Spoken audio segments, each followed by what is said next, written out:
Há poder no nome de Jesus, há poder no sangue de Jesus. Amém, queridos? Pode se assentar um instante.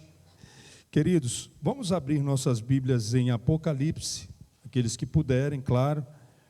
Em Apocalipse, capítulo 12. Deixa aberto lá em Apocalipse, capítulo 12. Nós vamos ler do versículo 7 até o versículo 12. O título dessa mensagem nessa noite é A Vitória sobre o Acusador. Vitória sobre o acusador. Apocalipse capítulo 12, do verso 7 até o verso 12. Diz assim a palavra do Senhor: Houve peleja no céu. Miguel e os seus anjos pelejaram contra o dragão. Também pelejaram o dragão e os seus anjos. Todavia não prevaleceram, nem mais se achou no céu o lugar deles. E foi expulso o grande dragão, a antiga serpente, que se chama Diabo e Satanás, o sedutor de todo o mundo. Sim, foi atirado para a terra e com ele os seus anjos. Verso 10. Então ouvi grande voz do céu, proclamando: agora veio a salvação, o poder, o reino do nosso Deus e a autoridade do seu Cristo, pois foi expulso o acusador de nossos irmãos, o mesmo que os acusa de dia e de noite diante do nosso Deus. Eles, pois, o venceram por causa do sangue do Cordeiro e por causa da palavra do testemunho que deram, e mesmo em face da morte, não amaram a própria vida. Por isso, festejai, ó céus, e vós, os que neles habitais. Ai da terra e do mar, pois o diabo desceu até vós, cheio de grande cólera, sabendo que pouco tempo lhe resta. Feche os seus olhos um instante. Pai Celeste, esta é a Tua palavra. Tua palavra foi lida e a Tua palavra é poder. A Tua palavra, Senhor, tem poder para nos salvar, para nos restaurar, para nos libertar, para nos santificar. A Tua palavra é como espada de dois gumes. Ela consegue discernir os propósitos e intenção do coração. Pai, e eu peço, meu Deus, que essa Tua palavra venha renovar a nossa mente, ser revelada no nosso espírito, de modo que a gente possa proclamar a Tua verdade e praticar a Tua vontade. Em nome de Jesus, amém e amém. Amém, queridos? Quero dar destaque aqui nessa leitura, nesse texto que nós acabamos de ler, para o verso 11. O verso 11 que diz o seguinte: Eles, pois, o venceram por causa do sangue do Cordeiro e por causa da palavra do testemunho que deram, e mesmo em face da morte, não amaram a própria vida. Nosso objetivo aqui, irmãos, nessa noite, é enfatizar a necessidade de nos armarmos, de nos equiparmos desses três elementos mencionados nesse versículo 11. Porque eles dão base não apenas para a gente resistir o inimigo, mas para vencer o acusador. Repetindo o verso 11, eles, pois, o venceram por causa do sangue do Cordeiro, por causa da palavra do testemunho que deram, e mesmo em face da morte, não amaram a própria vida. Talvez você não tenha percebido, mas se tiver percebido, amém, glória a Deus. Mas esse texto que nós acabamos de ler, nos mostra que a vitória da qual Miguel e os anjos do Senhor executaram sobre o diabo e seus demônios, ela é atribuída à igreja. Não sei se vocês perceberam isso, mas a vitória que eles executaram, ela é atribuída à igreja. Caso depois você lê com mais calma, mas ele está atribuindo essa vitória à igreja. E por que ela é atribuída à igreja se a igreja não lutou? Para responder a essa pergunta, a gente precisa entender qual é a relação dos anjos com a gente. Em Hebreus, capítulo 1, verso 14, a Bíblia diz que os anjos de Deus estão a serviço daqueles que vão herdar a salvação. Hebreus 1, verso 14, olha só, os anjos não são todos eles espíritos ministradores enviados para servir aqueles que hão de herdar a salvação? Então, a doutrina cristã nos ensina, nos mostra que os anjos não devem ser cultuados, os anjos não são adorados, eles estão, e apesar de estarem ao nosso serviço, e apesar de estar operando, agindo, eles não são merecedores de adoração, eles não são merecedores de reverência, eles não são merecedores, digo reverência no sentido de se prostrar, certo? Adoração fala de tudo isso, se prostrar, orar, fazer preces, votos, pedidos aos anjos. Não, a gente pede a Deus e Ele envia os seus anjos, certo? Então, mas nós sabemos que eles existem e de alguma forma eles estão atuando ao nosso serviço. Mas nosso relacionamento é direto no trono, a gente não precisa de intermediário. Aliás, se a gente precisar de um intermediário, ele já está no trono, que é Jesus Cristo. Amém? Ele é Deus. Só há um mediador entre Deus e os homens, é Jesus Cristo. Amém, queridos? Até aqui tudo bem? Está todo mundo comigo? Beleza. Então, os anjos do Senhor estão a nosso serviço. Mas aqui tem um outro detalhe interessante nessa situação. Se eles estão ao nosso serviço, a gente pode entender por esse texto que acabamos de ler, que esses aspectos presentes ou operando em nossas vidas, ativam o mundo espiritual. E ativa o mundo espiritual no sentido de obtermos vitória sobre o nosso acusador. Que elementos são esses? O sangue do Cordeiro, a palavra do testemunho manifestada, porque se você observar o texto diz, a palavra do testemunho que deram, não testemunho que eles conhecem, não é algo que eles só ouviram, mas eles também manifestaram, deram, falaram, abriram sua boca. E mesmo em face da morte, aí vem o amor sacrificial, mesmo em face da morte, não amaram a própria vida. Então esses três elementos, ligou na terra e depois foi ligado no céu. A gente vê uma certa coerência com o ensino de Jesus, que algumas pessoas pensam que Mateus 18, ele está ligado somente à oração. Só diz respeito à oração, não. Nós acabamos de ver aqui que existem elementos que precisam estar presentes na nossa vida para que algo seja ligado lá no céu que nos permite obter vitória sobre o diabo. Então, tudo que ligardes na terra, é só ligar em palavras? Não, tem um comportamento aqui. O sangue do Cordeiro, vocês vão ver daqui a pouco, é um comportamento.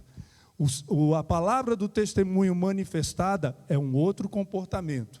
Agora, o amor a Deus acima de tudo, de todos e acima de si mesmo, que é o amor sacrificial, também é uma atitude. Todos eles são atitudes que quando ligamos na terra, é ligado no céu. Então, diante disso, diante dessa premissa aí, né, dessa abertura, eu tenho uma pergunta para fazer, uma pergunta retórica, claro, não precisa responder, mas eu tenho uma pergunta para fazer. Diante de uma revelação como essa, isso não te deixa inquieto? Se não te deixar inquieto, vai valer a pena se te deixar pelo menos curioso. Ou pelo menos, e essa inquietude aqui, irmãos, é uma inquietude de querer conhecer. É uma inquietude de querer tomar posse disso, de se apropriar dessa palavra para a sua vida. Não uma inquietude de medo, de pânico, de terror, não, mas uma inquietude de querer conhecer mais. Espera aí, que princípios são esses? Que elementos são esses que me garantem vitória sobre o diabo? Querer conhecer mais, querer se apropriar mais. Se você pelo menos ficar curioso sobre isso, para mim já valeu a pena. Para mim já valeu a pena nessa noite. Então, para ajudar a gente nesse processo aqui de reflexão sobre esse assunto, tem uma outra pergunta que a gente deve fazer que está por trás dessa revelação. Aliás, o livro de Apocalipse é um livro de revelação. Tá? Então vamos lá. Existe uma outra pergunta. Que pergunta é essa? Como esses três elementos se aplicam às nossas vidas? Como eles se aplicam a mim e a você? Como que a gente pode pegar, se apropriar disso e colocar isso na nossa vida? Porque, irmãos, nós estamos falando algo aqui que não é algo que a gente vai se apropriar ou tomar posse ou desfrutar somente quando chegar lá na glória, somente quando chegar lá no céu. Pelo contrário, esse assunto, esse tema, esses elementos, trata-se de algo que nós devemos nos apropriar agora, hoje. E se você não está estimulado ainda a querer conhecer ou a querer entendê-los, tomar posse deles ainda, você ainda não tem um motivo para isso. Deixa eu dar mais um motivo. Se isso não é suficiente para que você tenha um motivo para poder querer tomar posse disso para a sua vida, deixa eu dar mais um, verso 10 de Apocalipse 12. Sabe o que diz lá? Diz que o diabo nos acusa de dia e de noite diante de Deus. Nesse instante que você está me ouvindo, olhando para mim, pensando talvez, ele está trabalhando, procurando algo do que nos acusar para levar diante de Deus e reivindicar posse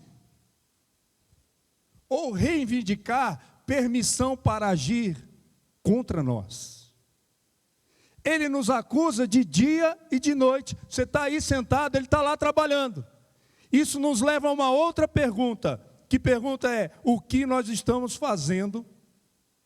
O que nós estamos fazendo para executar vitória sobre ele?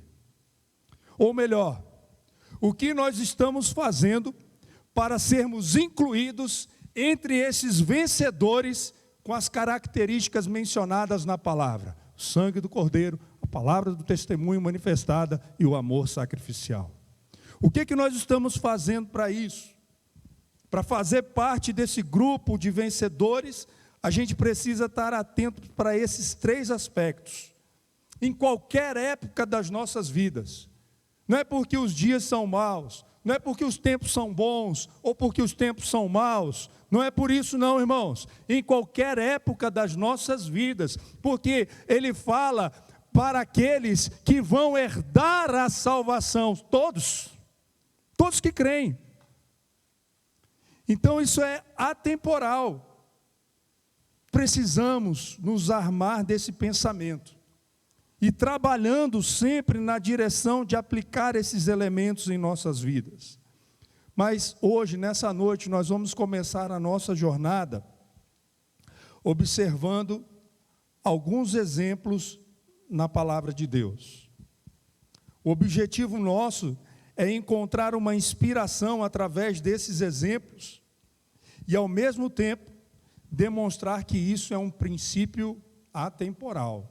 Não tem época para vivê-los. Em qualquer época deve ser vivido. E eu identifiquei, irmãos, em Daniel e seus três amigos, Ananias, Misael e Azarias, essas três características. Mas eu preciso primeiro contextualizar, eu preciso justificar por que eu encontrei neles um exemplo de como esses três elementos podem ser aplicados em nossas vidas hoje. Já vou avisando para vocês uma coisa. O contexto que nós vamos examinar agora, ele tem forte relação com o que nós estamos vivendo hoje, viu, irmãos? Por isso eu vou limitar essa análise, começando pelo momento da chegada dos israelitas à Babilônia e algumas dificuldades que eles enfrentaram lá. Ok? Vocês estão prontos para caminhar? Quem está pronto diz amém. Então vamos identificar neles esses três elementos. Ainda que a gente não consiga falar desses três elementos hoje, um deles a gente vai conseguir com certeza. Mas eu fui agraciado nesse mês de estar na escala 3 vezes, na quinta-feira. Uma quinta sim, outra não, uma quinta sim, a outra não. Então, se eu não conseguir, fica em paz, fica tranquilo, tá bom? Na outra a gente termina. Então, vamos lá. E eu sei que você vai ficar querendo saber mais sobre esse assunto, porque eu não consigo parar de pensar nele, isso já faz 11 anos. Então, vamos lá. O pano de fundo. O período que marca o contexto do livro de Daniel, da história de Daniel, é o período do exílio na Babilônia. E esse exílio fala de um tempo, grave bem isso, um tempo de mudanças de leis. Fala comigo, mudanças de leis. Por quê, irmãos? Presta bem atenção comigo. Porque Israel desprezou as leis de Deus. Você sabe o que significa pecado? Lá na primeira carta de João, a Bíblia diz que pecado é transgredir a lei. Transgredir não é pecar. E eles não só transgrediram, eles ignoraram, eles desprezaram as leis de Deus. Como consequência desse pecado, eles foram entregues para a Babilônia. Deus os permitiu, Deus permitiu, os entregou à Babilônia para serem escravos durante 70 anos. 70 anos. Iam ser 70 anos de disciplina. A base para essa afirmação se resume da seguinte maneira. Por que eu estou dizendo que é um tempo de período, um tempo de mudança de leis? Veja bem, na casa de Deus, estando debaixo da proteção de Deus, leis ou regras de Deus. Isto é, Jerusalém, Israel, vivendo ali debaixo da presença de Deus, as regras são de Deus. Agora eles foram para a Babilônia, casa de Nabucodonosor, regras da Babilônia, leis da Babilônia. Alguns historiadores apontam que Daniel e seus amigos, eles estavam na primeira leva de cativos. Considerando desse jeito aqui, a gente tem um reforço. A ideia de que o livro marca um período de mudança de lei. Ou seja, o povo podia estar vivendo debaixo das leis de Deus, guardando as leis de Deus. Mas quando eles ignoraram as leis de Deus, eles foram levados cativos para a Babilônia. E agora eles estão diante de um grande desafio. Qual que é o desafio? Ser escravo na Babilônia e viver debaixo do governo de Deus. O que é isso? Ora, isso fala muita coisa para a gente, mas tem um problema. Qual é o problema em ser escravo na Babilônia e viver debaixo do governo de Deus? Porque as leis da Babilônia conflitam com as leis de Deus. Não são as mesmas. Na Babilônia não se adora a Yahvé. Para começar aí. Fora os costumes, fora os hábitos do povo. E muitos deles que envolvem a religião, a fé das pessoas. Então esse é o grande problema. As leis babilônicas são conflitantes com as leis de Deus. Então os israelitas entraram num grande dilema. Que dilema foi? A quem obedecer? A quem obedecer? Veja, a Bíblia diz que toda autoridade é constituída por Deus. Sim ou não? Sim, exatamente. Nota 10 para quem disse sim. A Bíblia diz lá em Romanos capítulo 13 que toda autoridade é constituída por Deus.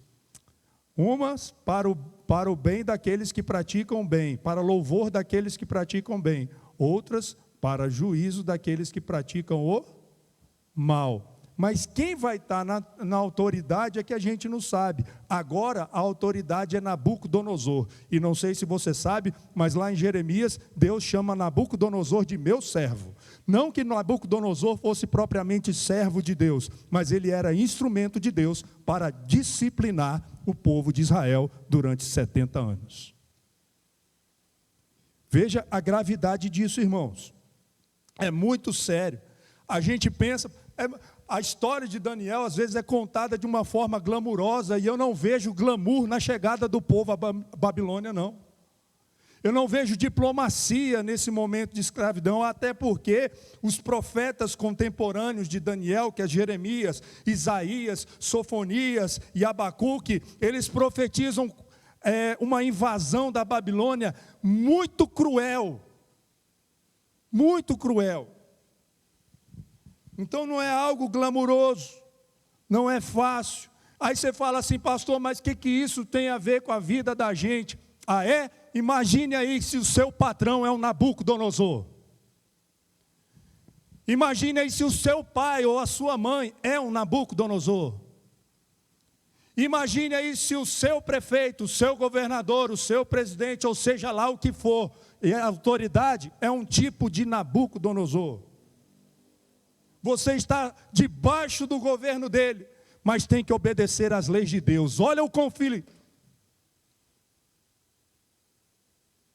Olha o conflito. O conflito começa aí, irmãos. Começa bem aí. Agora, preste bem atenção numa coisa. É importante lembrar aqui que apesar de Deus estar disciplinando o povo de Israel foi para a Babilônia, debaixo de uma promessa, sim ou não? Qual que era a promessa? 70 anos depois eles voltariam para a terra, sim ou não? Beleza, está lá em Jeremias 29. A gente conhece só uma parte do versículo, do 11 até o 14, mas esquece o que vem antes. E eu sugiro que você leia em casa o capítulo 27, 28 e 29, aí você vai entender tudo que eu estou falando.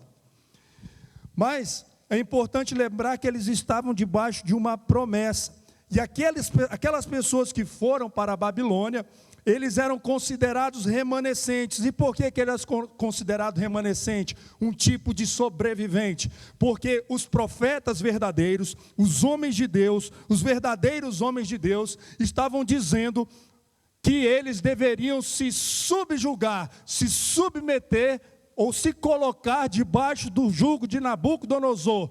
Quem tentasse escapar seria perseguido com espada ou com peste. Que a ordem de Deus para o povo era: rendam-se. E os falsos profetas, veja bem, os falsos profetas estavam dizendo: não, nós temos que resisti-los. Eles estavam inflamando as autoridades e parte do povo, dizendo que vamos resisti-los, vamos resisti-los. E a carnificina foi grande para aqueles que resistiram. Grande. Então o que eu tenho a dizer para você nessa noite, para você que está nos assistindo no Instagram, é o seguinte: pode ser a última vez que eu prego depois que eu falar isso aqui, mas eu vou falar. Pelo menos, não sei, né, se vão me prender, se vão me caçar, se vão me cancelar, não sei o que vão fazer, mas eu vou dizer. Quando eu falo que o período do livro de Daniel, do contexto do livro de Daniel, é um período de mudanças de leis, não responda. Isso soa familiar para você? Mudanças de leis, isso soa familiar para você? Então, guarda bem o que eu vou dizer se soa. Qualquer semelhança com a realidade de hoje, em nosso país, em algumas partes do mundo, não é mera ficção. Escutou o que eu disse? Não é ficção. Antes, é uma lição e, na melhor das hipóteses, um alerta para todos nós. E isso eu quero deixar bem claro aqui nessa noite. Mas a questão aqui, irmãos, não é fazer um diagnóstico do que está acontecendo. A questão aqui, o que é importante para nós, é saber como nós vamos nos posicionar diante desse diagnóstico, diante dessa realidade. Eu sempre me preocupo com isso. A questão não é analisar, a gente é muito bom disso, a gente é muito bom de olhar a trave no olho do outro, a gente é muito bom de apontar defeito. Está faltando isso, está faltando aquilo, precisa disso, precisa daquilo, tem que melhorar assim, tem que melhorar assado. Isso aqui poderia mudar, isso aqui poderia ser desse jeito. A gente é fera em diagnóstico. Quer ver como a gente é bom em diagnóstico? Se acontecer um acidente aqui, está amarrado em nome de Jesus, não vai. Mas suponhamos que acontecesse um acidente aqui no final do culto, e um monte de gente correr lá. Uma boa parte, com certeza, para ajudar. A outra parte, para analisar a situação. Como que foi isso? Quem bateu, quem está errado, quem está certo. Eu acho que isso aqui, olha aqui a marca de pneu. É o diagnóstico. A gente é bom de fazer diagnóstico. A gente até indica remédio, chá, essas coisas. A gente é bom, a gente é médico, a gente é perito. A gente sabe muita coisa dos outros. Mas aí, como que a gente vai se comportar diante de um quadro, diante de uma realidade? É isso que acompanha, de certa forma, a minha vida. Porque eu sempre estou procurando ali ver. Eu escuto uma profecia, eu escuto uma palavra, eu escuto algo, eu escuto uma mensagem profética. E eu fico, mas e aí? Deus falou. E como que a gente tem que se comportar diante disso? E aí vem o papel da gente, dos pastores, dos mestres, dos apóstolos, que é ensinar. Trazer o ensino, ou trazer o entendimento para isso. Aí vem, e a gente precisa caminhar debaixo disso. Amém, irmãos? Estão comigo? Quem está comigo? Diz amém, glória a Deus. Isso aí, ó, maravilha, que bom. Então, continuando aqui, é descobrir, nosso principal ponto aqui, nosso principal objetivo agora é ver como vamos nos posicionar diante desse diagnóstico. As características de uma geração que vai vencer o seu acusador. E é isso que nós vamos ver. Primeiro, quem está anotando, para vencer o acusador, é grande a frase, então se você não pegar aqui, pega no Instagram depois. Para vencer o acusador, Deus espera contar com uma geração que seja, acima de tudo, aliançada. Diga, aliançados. Aliançados. Deus espera contar com uma geração que seja aliançada. É disso que fala o sangue do Cordeiro, que é o primeiro elemento de Apocalipse capítulo 12, verso 11. Eles, pois, venceram por causa do sangue do Cordeiro. A chegada desses jovens irmãos na Babilônia já demonstra ali o primeiro conflito, o dilema da obediência, comer ou não comer do cardápio do rei Nabucodonosor. Comemos ou não comemos? Porque na lei de Deus, tem ingredientes no cardápio de Nabucodonosor que eles não poderiam comer. E aí o que essa situação demonstra quem é aliançado. Quem tem aliança? Quem que você vai obedecer nessa hora? Eita dilema. O Nabucodonosor ou a Deus? E você é escravo lá. Olha aí, ó. Debaixo da Babilônia, tendo que viver debaixo do governo de Deus. Estar na Babilônia e viver debaixo do governo de Deus. É assim, meu irmão, lá no seu trabalho é desse jeito. Nem sempre o seu patrão é um crente. E nem todo crente que diz que é crente é crente. É assim lá na faculdade. É assim na escola. É assim em alguma situação que tem alguma autoridade sobre sua vida. E eu vou dizer mais, é assim em algumas casas, viu? Se não é na sua, dê glória a Deus. Mas se é na sua, dê glória a Deus também, porque Deus vai te dar graça para vencer isso aí, em nome de Jesus, amém? Para suportar, para vencer. E Deus deu graça, a graça de Deus é ter enviado Daniel e esses homens. Esse é um outro estudo. Mas vamos lá. É essa situação que vai demonstrar o diferencial que existe em um povo aliançado. Mas qual a relação dessa passagem com o primeiro elemento, que é o sangue? O sangue do Cordeiro é o primeiro elemento e ele possui, irmãos, muitos significados, mas muitos significados. Tem muita coisa para a gente aprender sobre o sangue de Jesus aqui. Tem muita coisa para a gente aprender sobre o sangue do Cordeiro e os seus efeitos. Mas aqui a gente vai dar uma pincelada por causa do nosso tempo. Então vamos lá, de acordo com a palavra de Deus, o sangue nos fala de livramento, Apocalipse 1, de 4 a 5, João, as 7 igrejas que se encontram na Ásia. Graça e paz a vós outros da parte daquele que é, que era, que há de vir, da parte dos 7 espíritos que se acham diante do trono e da parte de Jesus Cristo, a fiel testemunha, o primogênito dos mortos e o soberano dos reis da terra, aquele que nos ama e pelo seu sangue nos libertou dos nossos pecados. O sangue fala de livramento, o sangue também fala de aproximação. Efésios 2, verso 13. Mas agora, em Cristo Jesus, vós que antes, nós aqui, que antes estávamos longe, agora fomos aproximados pelo sangue de Cristo. Perdão.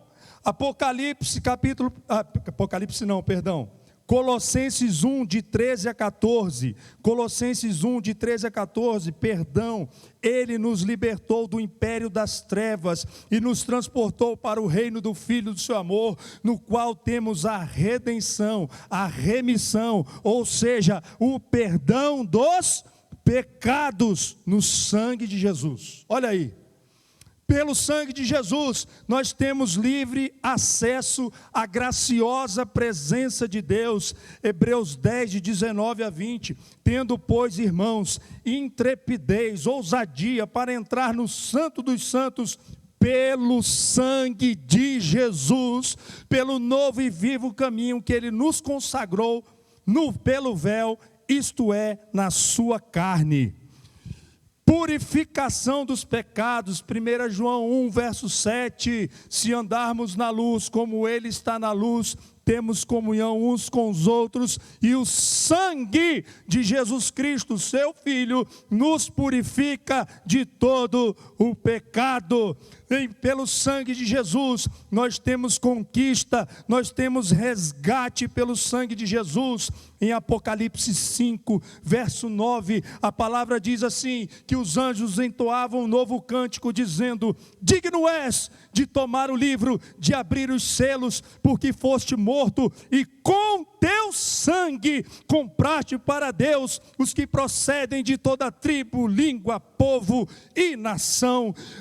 1 Pedro capítulo 1, verso 18 até o verso 19, a Bíblia diz: sabendo que não foi mediante coisas corruptíveis, como prata ou ouro, que fostes resgatados do vosso fútil procedimento que vossos pais vos legaram, mas pelo precioso sangue, como de cordeiro, sem defeito e sem mácula, o sangue de Cristo. Você foi comprado por Jesus, você foi comprado por Jesus, você não pertence mais a você mesmo. Respira aí, eu também. Mas isso, irmãos, isso aqui é o que a aliança nos oferece. E o principal significado do sangue é a aliança. Abre lá para nós Mateus 26, verso 27 ao 28. Mateus 26, do verso 27 até o verso 28. Olha só. Em seguida, tomou o cálice, deu graças e ofereceu aos discípulos, dizendo: bebam dele todos vocês. Isso é uma afirmação. Isto é, não se parece, não simboliza. Isto é, não se transforma. Mas ele está dizendo: isto é o meu sangue da aliança, que é derramado em favor de muitos para perdão dos pecados. Irmãos, eu vou explicar para você por que Jesus diz isto é, mas depois. Tá? Isto é. Então veja, isto é o sangue da nova aliança. Da nova aliança derramado em favor de muitos para perdão dos pecados. Então, todos esses versos que eu citei aqui rapidamente para vocês, nos falam sobre a aliança que nos é oferecida. Você precisa beber dessa aliança. É o beber que faz com que seja. Entendeu? Não é o produto, a substância que vai mudar, vai alterar, vai acontecer um pirlim-plim-plim e vai virar sangue mesmo de Jesus, não. É o beber. E sabe por que é o beber? Porque, olha só, Jesus, quando ele fala isso, ele está falando isso para quem? Está falando isso para quem, irmãos? Para os discípulos? Boa tentativa, isso é verdade. Mas para quem? Para os crentes. Para quem? Para nós. Para quem? Vai tentando aí. Para a noiva. Para a noiva. Para a noiva. Um dos rituais, um dos símbolos que tem no casamento judaico, o casamento judaico começa com o noivado. Começa no noivado. Escuta bem o que eu falei. O casamento judaico começa no noivado. Maria era desposada já de José. Quando ela ficou grávida do Espírito Santo, ele quis deixá-la para não ter que apedrejá-la. Porque a gravidez dela poderia significar um adultério, e ele seria obrigado a condená-la. Adultério, ele nem teve relação com ela, ele era noivo dela.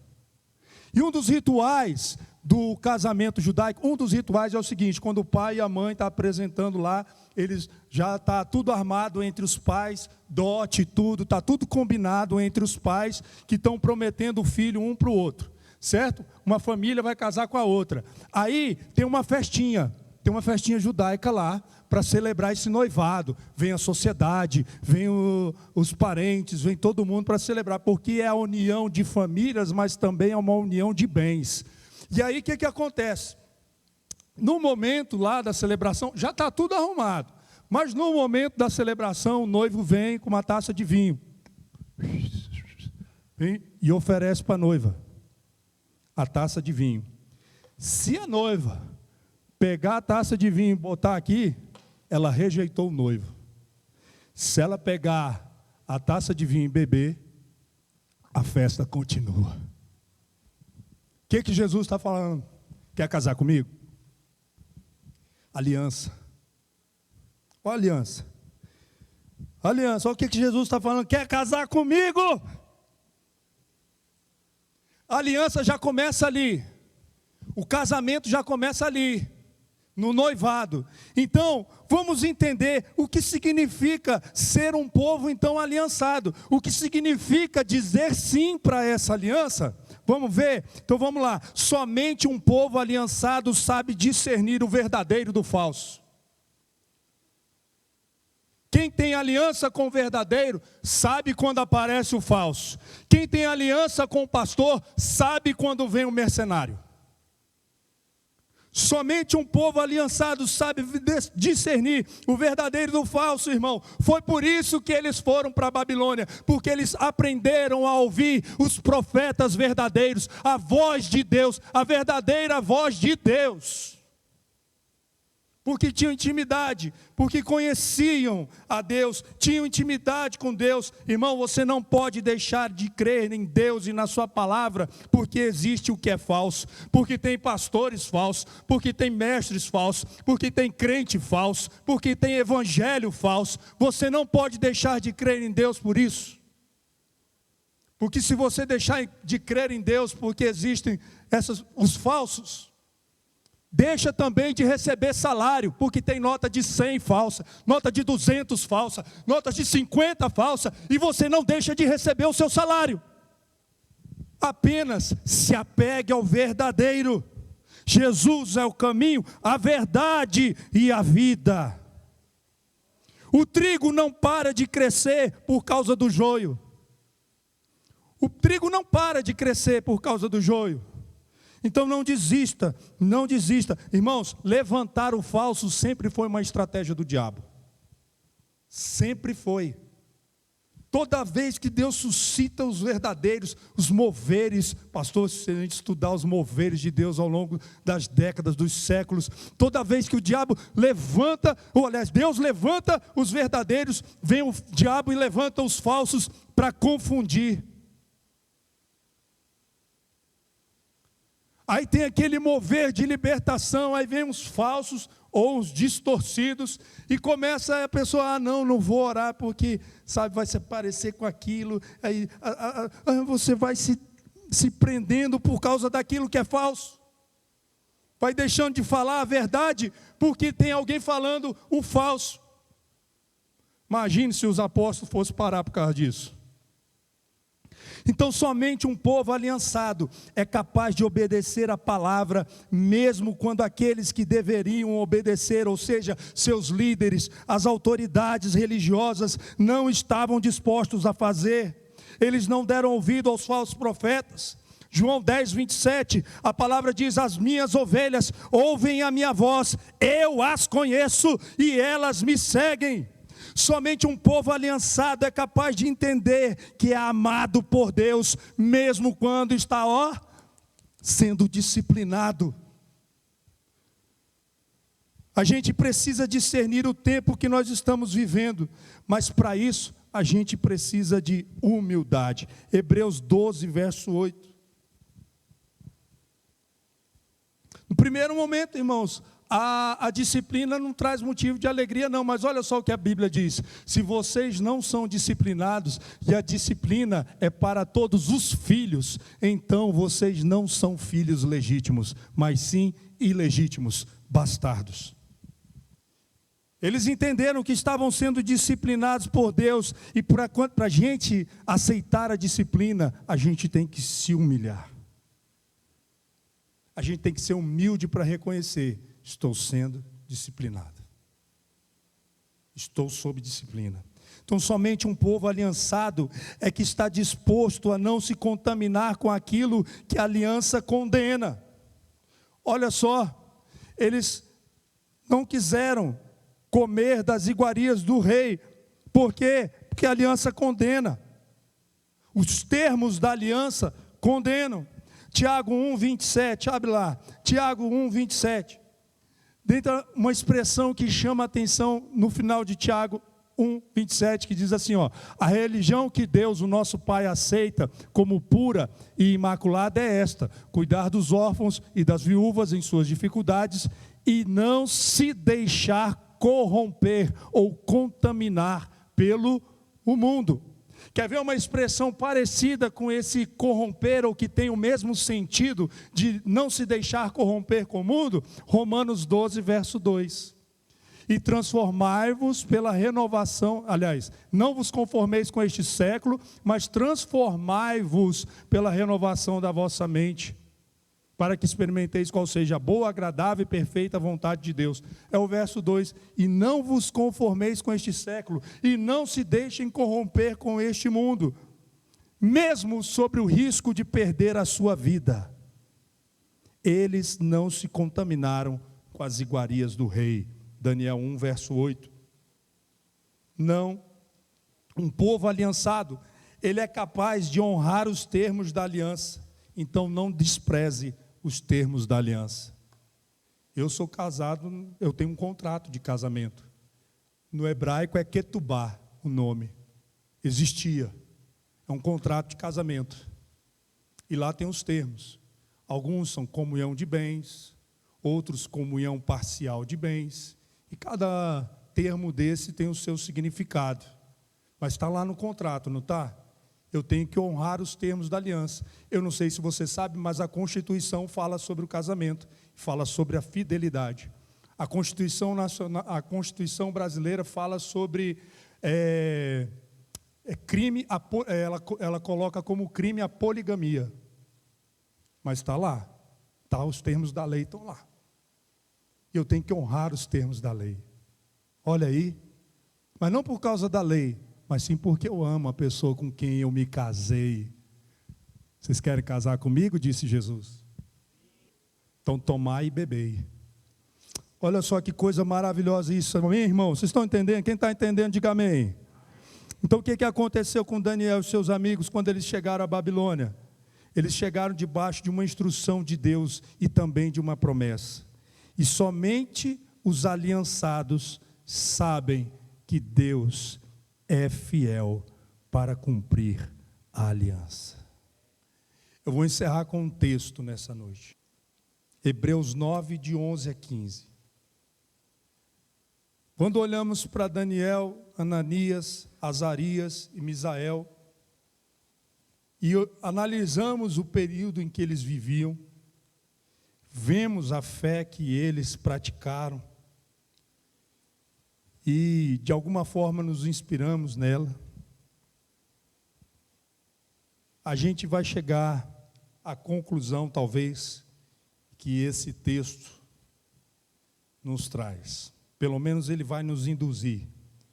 Hebreus 9, de 11 a 15, diz assim a palavra: quando, porém, veio Cristo, como sumo sacerdote dos bens já realizados, mediante o maior e mais perfeito tabernáculo, não feito por mãos, quer dizer, não desta criação, não por meio de sangue de bodes e de bezerros, está falando dos sacrifícios da antiga aliança, mas pelo seu próprio sangue, entrou no Santo dos Santos, uma vez por todas, tendo obtido eterna redenção.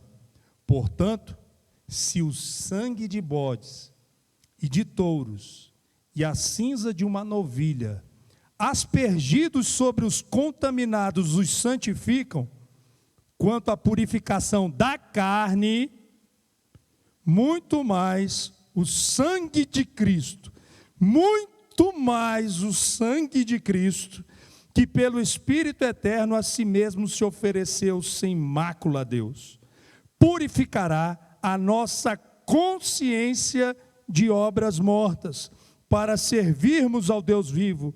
Por isso mesmo, Ele é o mediador da nova aliança, a fim de que, intervindo a morte para a remissão das transgressões que havia sob a primeira aliança, recebem a promessa da eterna herança aqueles que têm sido chamados.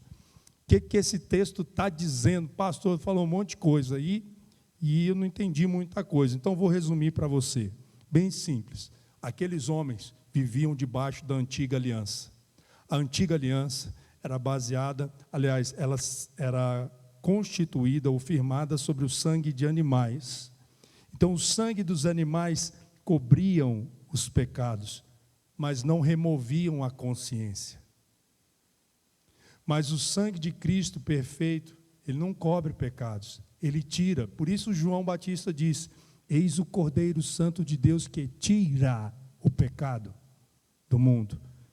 E aqui ele está falando de uma aliança que é superior. Irmãos, se esses homens guardaram a aliança, a palavra do testemunho e um amor sacrificial, debaixo de uma aliança frágil, nós estamos vivendo debaixo de uma aliança que é superior. Superior. E não é só superior porque é Cristo, é superior em seus efeitos também.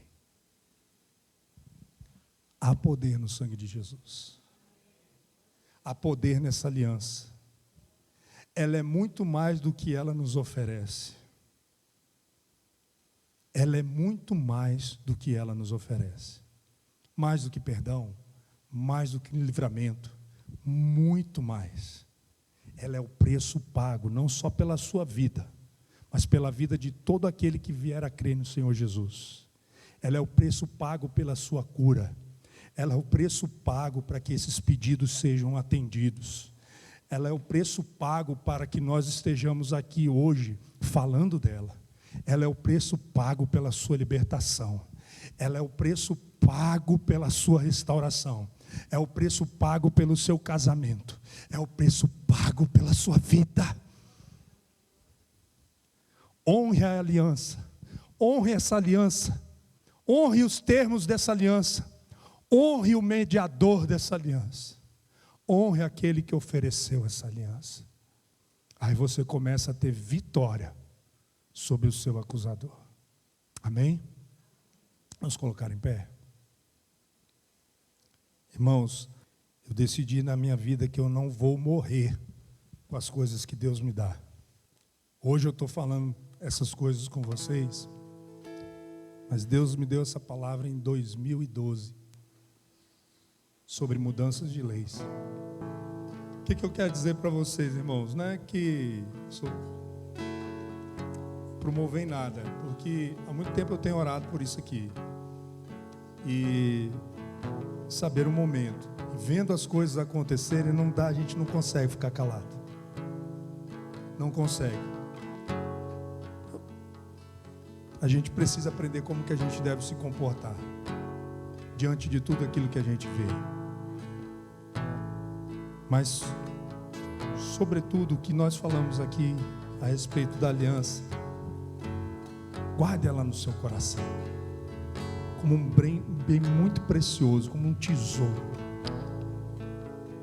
Jesus é a aliança. Tem até uma canção que dizia: Jesus é a aliança entre você e eu, Jesus é a aliança entre você e Deus. Não é verdade? Uma canção antiga. Mas vamos colocar isso diante de Deus.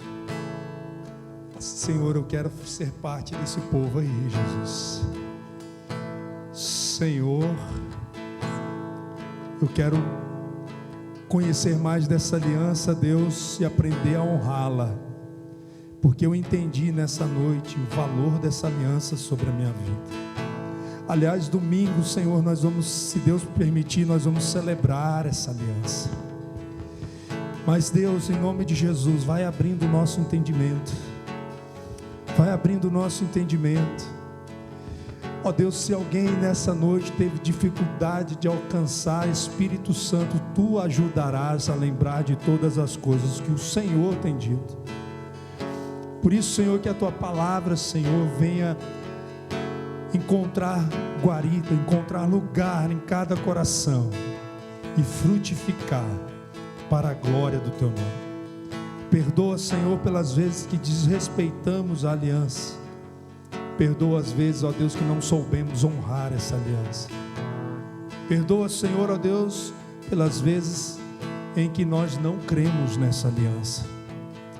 Mas há uma aliança, um sangue precioso que foi derramado pelas nossas vidas para nos resgatar e por amor a nós.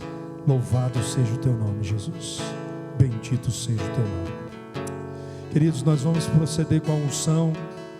Chamar os pastores aqui na frente, pastor João, pastora Carla.